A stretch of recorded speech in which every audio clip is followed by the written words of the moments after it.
अस्सलाम वालेकुम, बिस्मिल्लाहिर्रहमानिर्रहीम। Welcome to my channel.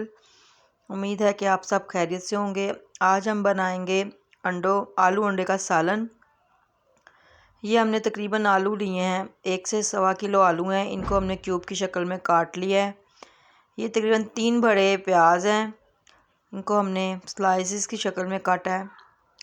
ये 7 अदद अंडे हैं और ये अदरक और हरी मिर्चें ने हमने फ़ाइन चॉप कर लिया है।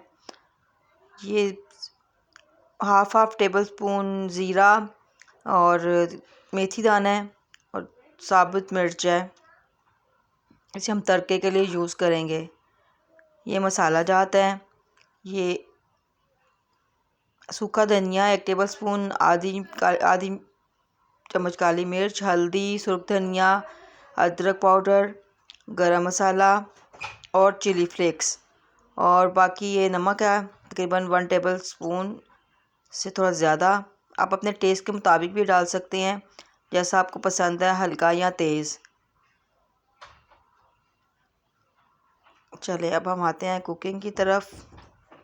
ये हमने ऑयल ले लिया, तकरीबन ये 4 बड़े चम्मच ऑयल के हैं, तो 1 कप से ज़्यादा बनता है। इस खाने में थोड़ा ऑयल ज़्यादा इस्तेमाल होता है। आप चाहे ऑयल यूज़ कर लें, घी यूज़ कर लें, वो आपकी अपनी मर्ज़ी है। इसको थोड़ा गरम कर लें। जैसे ही ऑयल थोड़ा सा गरम होगा, हम इसमें ज़ीरा और साबुत मिर्च और मेथी दाना डालकर थोड़ी देर के लिए फ्राई करेंगे। ये देखें, इसका फ़ायदा ये है कि एक तो इससे जायका अच्छा आता है, दूसरा खाने में खुशबू बहुत प्यारी आती है।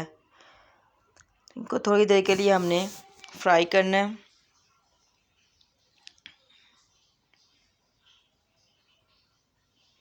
हल्का सा जब ये गरम हो जाए, हल्का सा हो जाए, तो इसमें हमने प्याज ऐड कर देना है।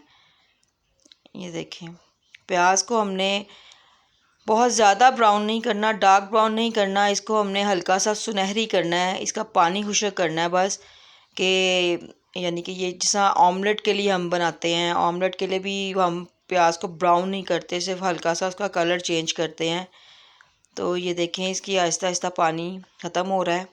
इसको 5 से 10 मिनट लगते हैं। सिर्फ प्याज जो है फ्राई करने में टाइम लगता है, क्योंकि प्याज टाइम लेता है अपना खुश्क होने में पानी। तो ये देखें, अभी हम इसको हल्के हाथ से चलाते रहें और ये देखें 5 से 10 मिनट लगे हैं इसको फ्राई होने में, और इसकी ये लुक आ गई है। ये देखें माशाल्लाह से कितना प्यारी लुक आई है। यही कलर हमें चाहिए, इससे ज़्यादा डार्क नहीं करना, फिर वो फ्लेवर थोड़ा सा ना कड़वेपन पे आ जाता है। तो ये लाइट ब्राउन प्याज हो गया। अब हमने यहाँ पे हमने टमाटर ऐड कर देने हैं। 3 अदद बड़े टमाटर हैं, इनको हमने फ़ाइन चॉप किया है। आप चाहें तो इसकी पेस्ट भी डाल सकते हैं।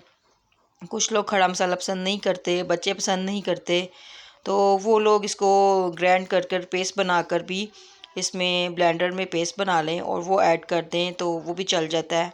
लेकिन ज़्यादा जो मज़ा आता है, प्रोफेशनल लुक कह लो या प्रोफेशनल टेस्ट जो होता है, वो इसी तरीके से आता है कि आप प्याज को ऐसे फ़ाइन चॉप करके डालें और इस तरह भूनें। अब इसी के पानी में हमने खाना बनाना है। अब मसाले हमने सारे ऐड कर दिए जो मैंने आपको दिखाए थे। आप मसाले अपनी मर्ज़ी से भी डाल सकते हैं, जो आपको पसंद हो, जैसा आपका टेस्ट हो, ज़्यादा हल्का। हम लोग मिर्च मसाला नॉर्मल खाते हैं, इसलिए मैंने बहुत मुनासिब डाले हैं। कुछ लोग मिर्चें तेज़ डालते हैं, वो तेज़ भी खा सकते हैं। यहाँ पे हमने हरी मिर्च और अदरक ऐड कर दिया है। अब इसको हमने तकरीबन 5 मिनट के लिए हमने इसको ऐसे ही भूनना है अच्छी तरह। ये देखें, ताकि मसाले अच्छी तरह आपस में यकजा हो जाएं। हमने पानी नहीं डालना, बिल्कुल भी पानी नहीं डालना। इसी टमाटरों के पानी में और प्याज का पानी तो तकरीबन खुश्क ही हो जाता है, लेकिन टमाटर का पानी और जो आलू डालेंगे हम, आलू का पानी निकलेगा, उसी के पानी में हम इन सब चीज़ों को गलाएंगे और पकाएंगे। अब ये देखें, मैंने बिल्कुल भी पानी ऐड नहीं किया। यहाँ पे अब हम आलू ऐड करेंगे। ये तकरीबन 1.25 किलो आलू हैं, एक किलो से थोड़े ज़्यादा हैं, और इनको हमने बारीक बारीक जो है छोटे छोटे क्यूब्स में काट लेना है और इनको हमने 5 मिनट के लिए अच्छी तरह भूनना है, इतना कि मसाले आपस में मिक्स हो जाएं अच्छी तरह। ये देखें, इसको तेज़ हाथ से हमने चलाना है और आग को यहाँ पे फ्लेम जो है हमने आँच को हमने थोड़ा तेज़ रखना है और तेज़ आंच पर हम इसे 5 मिनट के लिए भूनेंगे। ये देखें, इसकी शक्ल देखें, सारे मसाले आपस में मिक्स हो चुके हैं। अगर आपको वीडियो पसंद आया करे तो लाइक और सब्सक्राइब किया करें और कमेंट्स में बताया कीजिए कि कैसी लगी। अब यहाँ पे हम ढक्कन रख के 15 मिनट के लिए, तकरीबन 15 मिनट के लिए हम इसको हल्की आग पे, दम वाली आग पर पकाएंगे, क्योंकि हम पानी ऐड नहीं कर रहे, इसलिए आग को बिल्कुल हल्का रखना है ताकि उसी के पानी में हम पकाएं। अब ये देखें, हमने 15 मिनट बाद हमने उठाया ढक्कन, तो ये देखें उन आलू ने और टमाटर ने अपना पानी, खुद ही हमें इतना पानी मिल जाता है सब्ज़ी से कि हमें एक्स्ट्रा पानी ऐड करने की ज़रूरत ही नहीं पड़ती। सब्ज़ियों का अपना माशाल्लाह इतना पानी होता है। तो इस कोशिश किया करें कि सब्ज़ी को हल्की आग पर बग़ैर पानी के पकाया करें, और ताकि इसके विटामिन्स वगैरह जो थोड़े बहुत हम बच जाते हैं वो बच जाए, और ढक्कन रख कर पकाया करें। अब यहाँ पे हमने अंडे ऐड कर दिए हैं। अंडों को हमने अपनी टेस्ट के मुताबिक भी ऐड कर सकते हैं, कम ज़्यादा जिस तरह आपको पसंद हो। कुछ लोग अंडे बहुत पसंद करते हैं, कुछ नहीं करते, तो उसके मुताबिक आप ऐड करें। मेरी सब्ज़ी तकरीबन किलो से ज़्यादा थी, इसीलिए मैंने 7 से 8 अंडे ऐड किए हैं। हम लोग अंडे ज़्यादा डालते हैं, कुछ लोग नहीं डालते, लेकिन अंडे ज़्यादा ही अच्छे लगते हैं क्योंकि ये आलू अंडे का सालन है। अब यहाँ पे इसको अच्छी तरह हमने भूनना है, इतना कि अंडे को अच्छी तरह पकाना है। ढक्कन रख कर ये तकरीबन 5 मिनट के लिए और हमने पकाया है, तो ये फ़ाइनल लुक इसकी तैयार हो गई है। आप देख सकते हैं कि अंडे बिल्कुल मिक्स हो चुके हैं अच्छी तरह, और ये देखें आलू भी गल गया है।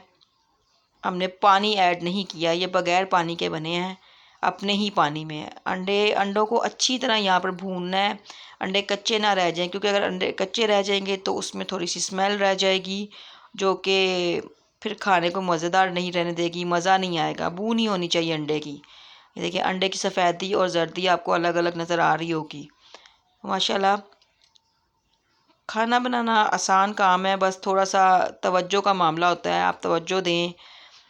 और चलें, अब हम इसको प्लेट में निकाल के दिखाते हैं आपको। ये देखें प्लेट में सर्व कर दिया है, और इसको रोटी के साथ, ब्रेड के साथ, नान के साथ आप खाएं, मज़े की लगती हैं। सैंडविच बना के भी खा सकते हैं इसे आप। तो अगर आपको वीडियो पसंद आए तो लाइक और सब्सक्राइब कर दीजिएगा, और दुआओं में याद रखिएगा। अस्सलाम वालेकुम।